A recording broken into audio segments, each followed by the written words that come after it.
দিনী বন্ধের বলছি, দুইটা কাজ জীবনে করবেন না। মেয়ে কথা বলছো কেন? মহিলা মানুষ হিসাবে দুইটা কাজ করবেন না। এক, অভিমান নেই। অভিমান করলেই শয়তান সুযোগ পাবে। অভিমান কি?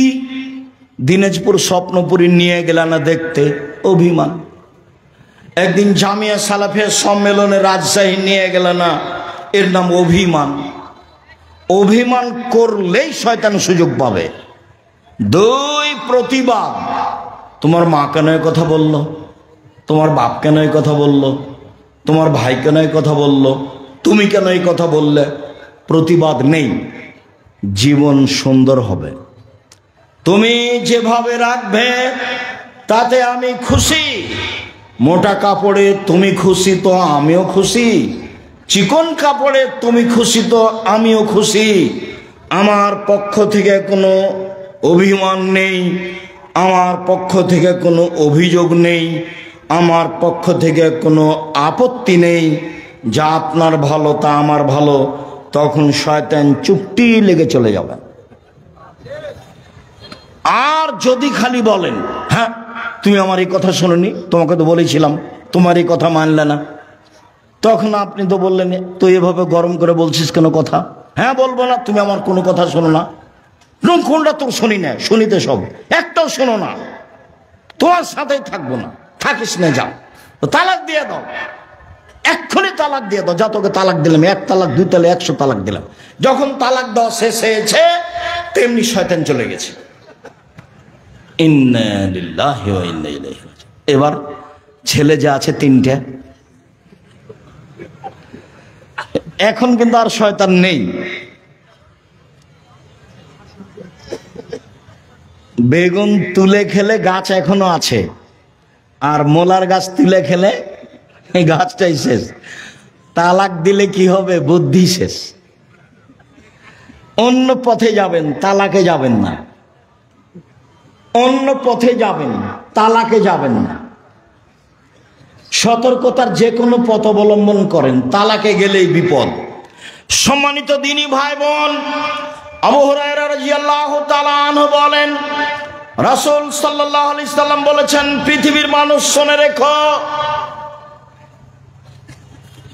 আল্লাহ তাআলা বলেন, মান ওয়াসালাকে ওয়াসালতুহু, ওমানকে ওমান কাতাকে কাতাতুহু। এই সদাচরণ, এই ভালো চালচলন শোনো, আমি আল্লাহ তোমাকে বলছি, তোমাকে নিবে যে আমি তাকে নিব, তোমাকে ছেড়ে দিবে যে আমি তাকে ছেড়ে দিব। সদাচরণ নেই যার, আল্লাহ নেই তার। সদাচরণ আছে যার, আল্লাহ আছে তার। আয়েশা রাদিয়াল্লাহু তাআলা আনহা বলেন, সদাচরণ আল্লাহর আরশ ধরে এরকম ঝুলন্ত অবস্থায় ঝুলে বলে, আমি সদাচরণ বলছি, ওমান ওয়াসালানি ওয়াসালাহুল্লাহ, ওমান কাতানি কাতাহুল্লাহ। আমি সদাচরণ, আমাকে যে নিবে আল্লাহ তাকে নিবেন। আমি সদাচরণ, আমাকে যে ছেড়ে দিবে আল্লাহ তাকে ছেড়ে দিবে। আব্দুল রাজ্জাক সাহেব, দুনিয়াতে যারা জুলুমবাজ, টাকা পয়সা তাদের, যারা হিন্দু অমুসলিম, টাকা পয়সা তাদের। আপনি তো বলছেন সদাচরণ যার আল্লাহ তার, সদাচরণ নেই যারা আল্লাহ নেই তার। তাহলে যাদের সদাচরণ নেই তাদেরই তো অর্থ সম্পদ থাকলো, তাহলে তার আল্লাহ থাকলো না কি করে? শুনুন, দুনিয়া সবাই ভোগ করতে পারে, আর দুনিয়া হুলুয়াতুন খাজেরা, দুনিয়া হচ্ছে মিঠে বস্তু, একলাহাল বারল ফাজেরও। ভালো মানুষও খায়, মন্দ মানুষও খায়, পরকাল ভালো মানুষের জন্য। অতএব দুশ্চিন্তা ভোগ করবেন না। কষ্ট হলেও সদাচরণের বিনিময় জান্নাত, ফল ভালো হবেই হবে। টাকা কম আছে, শান্তি বেশি আছে, কারোর সাথে ঝগড়া নেই, মামলা মোকদ্দমা নেই, নিশ্চিন্তায় থাকি, পয়সা অল্প উপার্জন করি, দিন কাটাই। আবু মুসা আশআরী রাদিয়াল্লাহু তাআলা আনহু বলেন, রাসূল সাল্লাল্লাহু আলাইহি সাল্লাম বলেছেন, আল মুমিন লিল মুমিন কাল বুনিয়ান ইয়াসুদ্দু বাযুহু বাযান। একজন মুমিন আরেকজন মুমিনের সাথে এইভাবে আঙ্গুলগুলি আঙ্গুলের মধ্যে ঢুকিয়ে দিলেন, যেমন এইটা যেমন থাকে মুসলমান আপোষে থাকবে তেমন। নোমান ইবনে বাশির বলেন, রাসূল সাল্লাল্লাহু আলাইহি সাল্লাম বলেছেন, আল মুমিন কারাজুলিন ওয়াহিদ, আল মুমিনুনা কারাজুলিন ওয়াহিদ। সারা পৃথিবীর মানুষ যেন একটাই। ইনিস্তাকাইনু ইস্তাকা কুল্লুহু। চোখে ব্যথা হলে সম্পূর্ণ শরীর ব্যথা বুঝে। ইনিস্তাকা রাসু ইস্তাকা কুল্লুহু। মাথায় ব্যথা হলে সম্পূর্ণ শরীরে ব্যথা বুঝে। পাশে একটা মুমিন বিপদে পড়েছে, দৌড়িয়ে যেতে হবে। কি হয়েছে, সমস্যা কি? ডাক্তার ডাকবো? অ্যাম্বুলেন্স লাগবে? কোনো টাকা পয়সা লাগবে কি? এর নাম হচ্ছে একজনের ব্যথা আর একজন বুঝে। দল সংগঠন করো যদি, তাহলে কেউ যদি বিপদে পড়ে তাহলে তোমার মনটা বলে ঠিক হয়েছে, ঠিক হয়েছে, উচিত হয়েছে। আর আমি নিজে চোখে গরু জবাই করতে দেখেছি। শত্রুপক্ষ বিপদে পড়েছে, তখন এ কি করেছে? গরু জবাই করতে দেখেছি। দুইটা কাজ আমি নিজে দেখেছি। তাহলে গরু জবাই করতে আমি নিজে দেখেছি, আর দুই ভাই গন্ডগোল করে ঢেঁকি কেটে ভাগ করে নিয়েছে, এটা আমি নিজে দেখেছি। ঢেঁকি কেটে ভাগ করে নিয়েছে। এই ছেলে শোনো, ভাইয়ের সাথে গন্ডগোল করবো না। বড় ভাই যা বলছে তা শোনো। তুমি ভাইয়ের রুজি নিয়ে দুনিয়াতে আসনি। তোমার রুজি তোমার তাকদিরে আছে। তুমি তোমার মাকে বলতে শিখো, চিন্তা করবেন না আম্মা, বোন আমার কাছে খাবে, ভাগনারা আমার কাছে খাবে, বোনের স্বামীরা আমার কাছে খাবে, আমার আব্বার যত আত্মীয় স্বজন আছে আমার কাছে খাবে, আপনার আমার মায়ের যত আত্মীয় স্বজন আছে সব আমার কাছে খাবে। শোনো, মন বড় করো, রুজি উপরে আছে। তুমি তোমার বউ দুইজন মিলে রুজি উপার্জন করছিলে। একটা ছেলে হলো 3 জন করছো, আর একটা মেয়ে হলো 4 জন করছো, আরো ছেলে মেয়ে হলো অনেক করছো। তাহলে তোমার হাত দিয়ে আল্লাহ দেখো কত রুজি দিচ্ছে। তোমার বোন আসলে সেটাও হবে, তোমার ভাগ্নের আসলে সেটাও হবে। উপর থেকে একটা আল্লাহর দয়া থাকবে। তোমার ভালো আচরণের কারণে তোমার অর্থ সম্পদ বাড়তে থাকবে। কোনোদিন পিছিয়ে হটিও না। সম্মানিত দিনী ভাই বোন, রাসূল সাল্লাল্লাহু আলাইহি সাল্লাম বলেন, আয়েশা রাদিয়াল্লাহু তাআলার বিবরণ, ইন্নামাল মুমিনু ইয়াজুদু বিহুসনি খুলুকিহি দারাজাতা সাইমুল কায়েম। ভালো আচরণ দিয়ে মানুষ 2টা নেকি অর্জন করে। 1, নিয়মিত তাহাজ্জুদ পড়লে যত নেকি হয়। 2, নিয়মিত নফল রোজা থাকলে যত নেকি হয়। 2টার সমন্বয়ে যত নেকি হয়, ভালো চাল চলনে তত নেকি হয়। মনে থাকবে না মনে হয়? 1, নফল রোজা, বৃহস্পতিবার সোমবার। আজকে রোজা ছিলেন? ইন্না লিল্লাহি ওয়া ইন্না ইলাইহি। মুখ বন্ধ হয়ে গেল কেন? তাফসির মাহফিল শুনে শুনে অন্তর মরে গেছে নাকি? নির্বাচন করে মিছিল করে অন্তর মরে গেছে কি? ভাইজান মুরব্বী, আপনি সিয়াম ছিলেন আজকে? ইন্না লিল্লাহি ওয়া ইন্না ইলাইহি রাজিউন। কেন? আজকে সোমবার, বৃহস্পতিবার সোমবার সিয়াম থাকতে হবে। আসলেন ঢং ঢং করে, চলে গেলেন ঢং ঢং করে। এটাই হলো বিয়ে? কোরআন হাদিস শোনা, এটাই নীতি। কেন আজকে সিয়াম থাকেননি? থাকেননি কেন? কেন থাকেননি? থাকলেন না কেন? বৃহস্পতিবারে সিয়াম থাকেননি কেন? আল্লাহ নবী তো বলছেন, বৃহস্পতিবার সোমবার মানুষের পাপ নেকি পেশ করা হয়। আমার মন চায়, আমার যখন রিপোর্ট দেখবে তখন আল্লাহ দেখুক যে আমি সিয়াম আছে, এই নাও দেখো আমার পাপ নেকি দেখো আমি কি আছি এখন, সেম আছি। তা আপনার একটু মন চায় না কেন? ইবাদতের জগতের সবচেয়ে দামি ইবাদত সেম কি? ইবাদতের জগতে সবচেয়ে দামি ইবাদত, কেন আপনি সেম থাকেননি? উপস্থিত বৈঠকের দিনই বোন, কি ব্যাপার, সেম ছিলেন আজকে? শুধু তো খালি ঝগড়া করে জীবনটা কাটালেন। সদাচরণে একসাথে 3 নেকি হয়। 1, আল্লাহর পথে জিহাদ করলে যত নেকি হয়।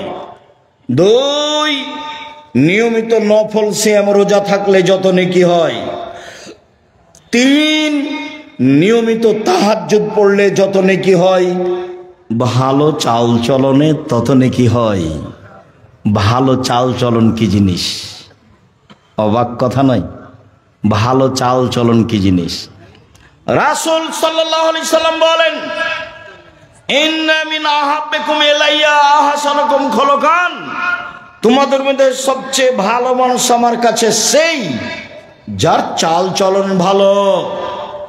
সবচেয়ে ভালো পুরুষ সেই যে স্ত্রীর কাছে ভালো। আমি নিজেও আমার স্ত্রীদের কাছে ভালো। ভালো নারী কে? 1, স্বামীর সাথে কথা বললে হাসি মুখে বলে। 2, স্বামী আদেশ করলে পালন করে। 3, স্বামী বাড়িতে না থাকলে নিজেকে হেফাজতে রাখে। সেই হলো ভালো নারী। ভালো নারী কে?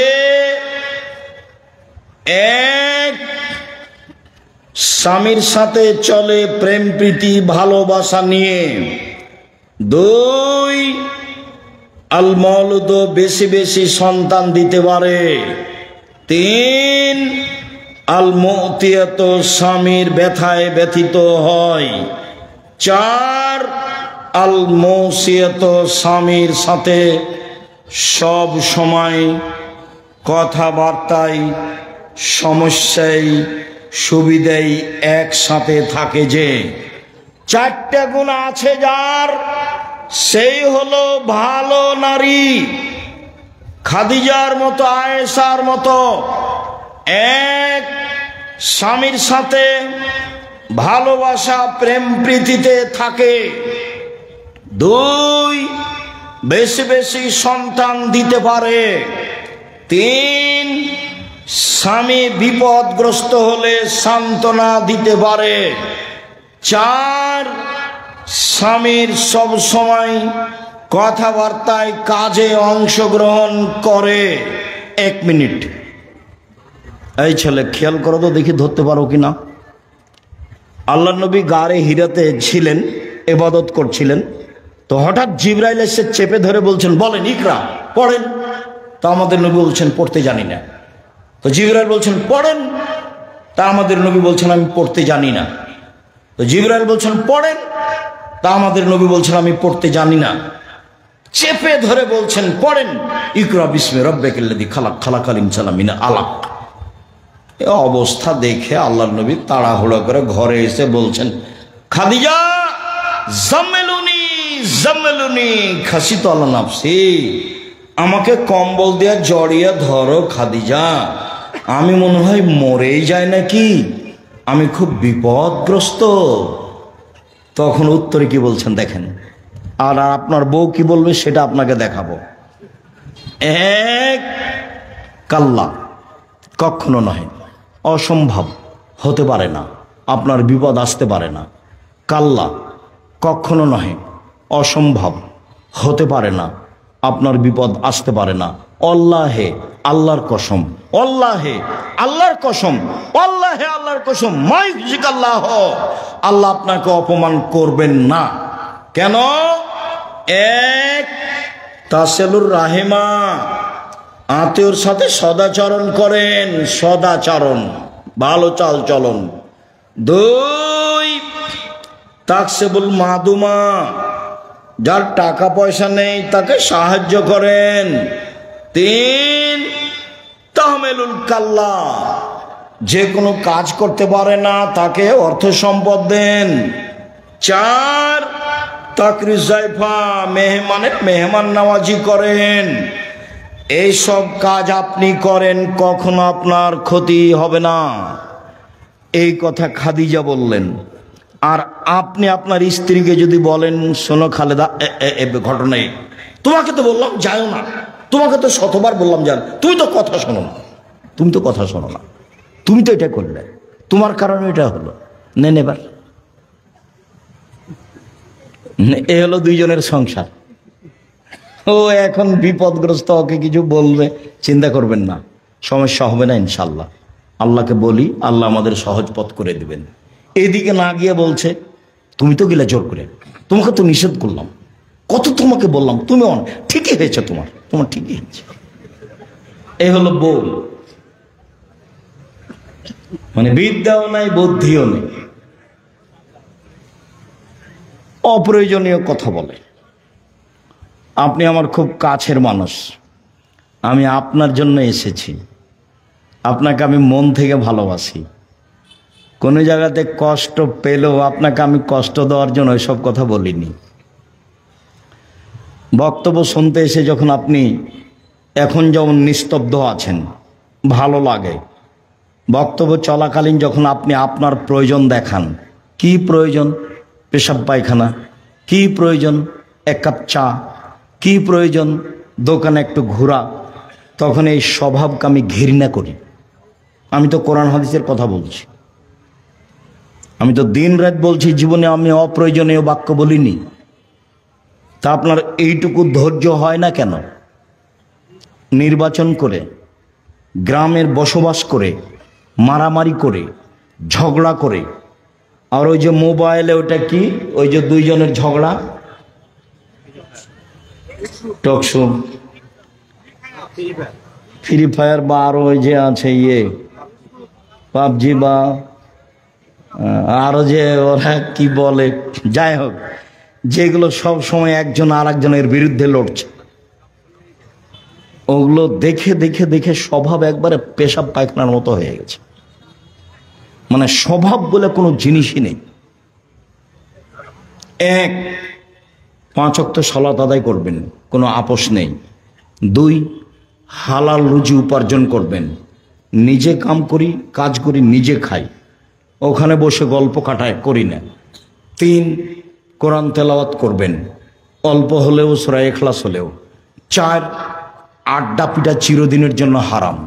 আড্ডা পিটা 1, দোকানে বসে বসে আড্ডা পিটা। 2, মোবাইল নিয়ে ঘন্টার ঘন্টা বসে থাকা। ওই ঘরে তোমার বোন আছে, জেনা চর্চা করছে, তুমি এ ঘরে জেনা চর্চা করছো। বাড়ির উপরে এমন বিপদ এসেছে আল্লাহর পক্ষ থেকে যে ওই ঘরে তোমার মাও জেনা চর্চা করছে, এই ঘরে তোমার বাপও করছে। পৃথিবীর মানুষ মনে রেখো, আমার জীবনে বড় ভয়, আমার উম্মত গোপন পাপে লিপ্ত হবে, এটা আমার ভয়। পৃথিবীর মানুষ শুনে রেখো, আমার জীবনে বড় ভয়, 1, আইম্মাতাম মুজিল্লিন, হুজুর হবে ভ্রান্ত। বক্তৃতার জগৎ এমন একটা জগৎ, বিদ্যা লাগে না, থুথির জোর যার সেই বক্তা। অথচ নাচল থানার কোন একটা হেডমাস্টারের যদি পা ধরে বলেন যে আমার এই ছেলেটা পড়াশোনা জানে না, একে পিয়ন হিসেবে নেন, তো হেডমাস্টার নিবে না। অথচ পিয়ন ঘন্টা মারার জন্য ম্যাট্রিক পাস করা লাগবে, 1 গ্লাস পানি নেওয়ার জন্য লাগবে, কাগজগুলো এই টেবিল থেকে ওই টেবিল দেওয়ার জন্য ইন্টার পাস করা লাগবে, তো হেডমাস্টার নিবে না কেন? দেন দেখি, পা ধরে দেন।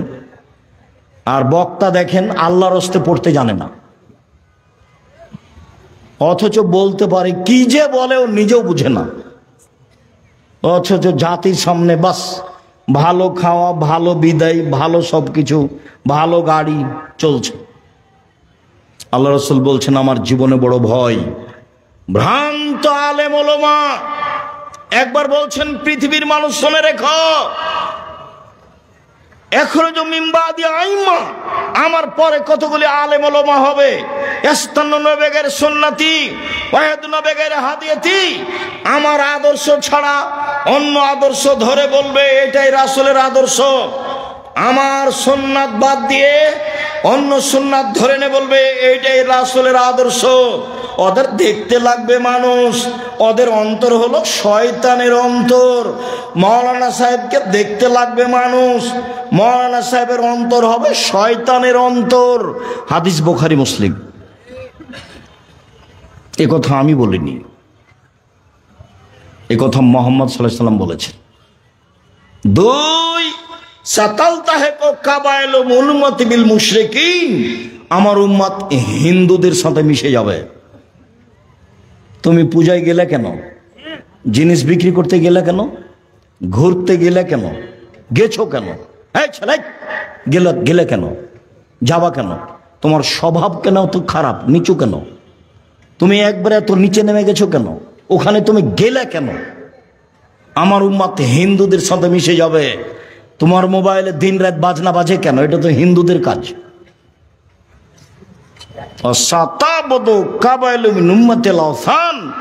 আমার উম্মত মূর্তি পূজা করবে। তোমার মোবাইলে এত ছবি কেন? তোমার মায়ের ছবি বেঁধে সাজিয়ে রেখেছো কেন? তোমার বাপের ছবি সাজিয়ে রেখেছো কেন? অ্যালবামে এতগুলো মূর্তি রেখেছো কেন? ছবি কেন রেখেছো? কেন নেতা নেত্রীর ছবি এভাবে রেখেছো? এই কথা আল্লাহ রাসূল বলেছেন, আমার জীবনে বড় ভয়, আমার উম্মত মূর্তি পূজা করবে, আমার উম্মত হিন্দুদের সাথে মিশে যাবে। সম্মানিত দিনী ভাই বোন, নিজেকে বাঁচান, পরিবারকে বাঁচান, নিজেকে বাঁচান, পরিবারকে বাঁচান। রুজি ব্যবসা করে করেন, সবচেয়ে ভালো হবে।